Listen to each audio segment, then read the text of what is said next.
This is part 3 of cone targeting, and in this video I am actually using a new kind of cone. They're really inexpensive and I had a bunch of them, so it's easier to make a little chain for him to follow.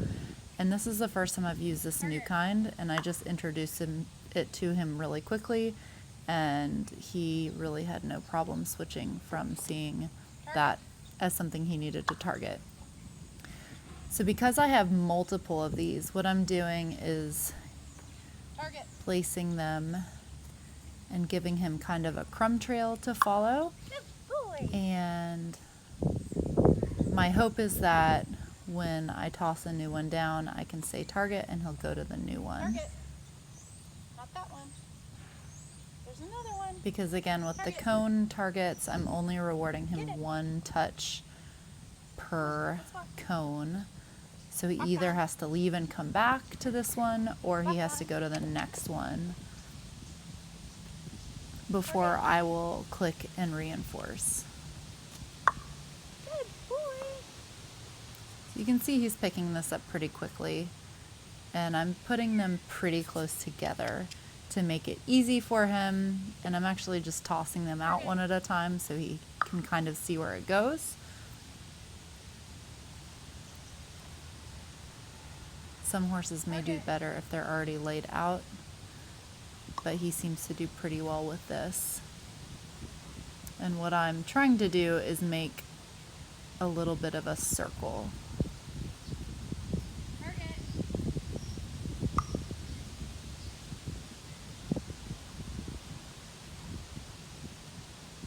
For me, it's very important that he realizes that he doesn't get rewarded for touching it unless I have said target.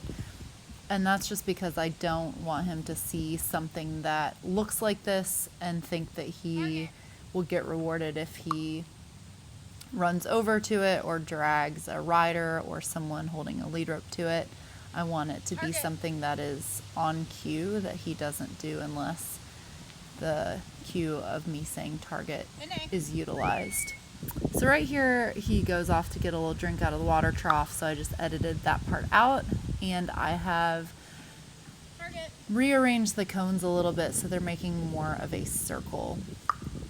And what I'm doing here is trying to stand in the middle of the circle and have him go from cone to cone to cone, basically walking in a circle without me having to cue him by walking with him or walking in front of him. I want him to be able to go away from me and do things and not have to take all of his cues from something that I'm doing other than giving him the voice command. So I'm actually really impressed with him. I feel like he picked this up really well, the idea of going from cone to cone to cone. And I'm sure you can see how this might have lots of different applications, from getting him to step up into a trailer or walk over an obstacle or follow a specific pattern. Target. Next one.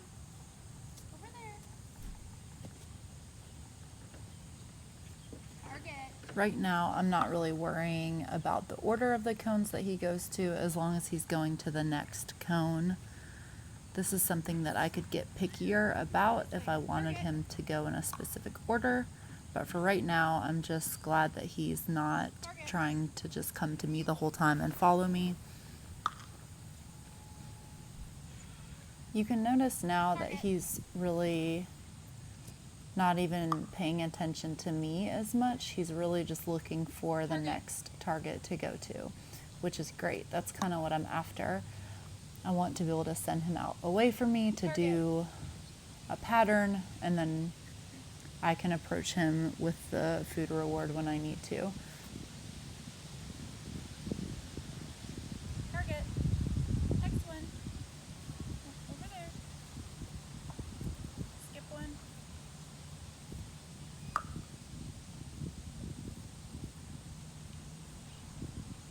Target. Because this is our first session using these targets and doing it this way. I'm not really concerned if he skips a target or makes a little mistake. I'm mostly just concerned about being very consistent on reinforcing after I say target when he touches a new cone that's not the one he was just standing at.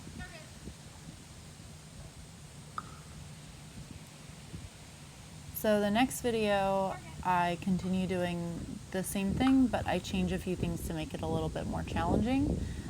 I hope that this was helpful for you guys, and I would love it if you would subscribe to my YouTube channel. And please feel free to leave a comment if you have another training topic you would like for me to cover. You can also follow me on Facebook and Instagram, both at Musgrave Equestrian.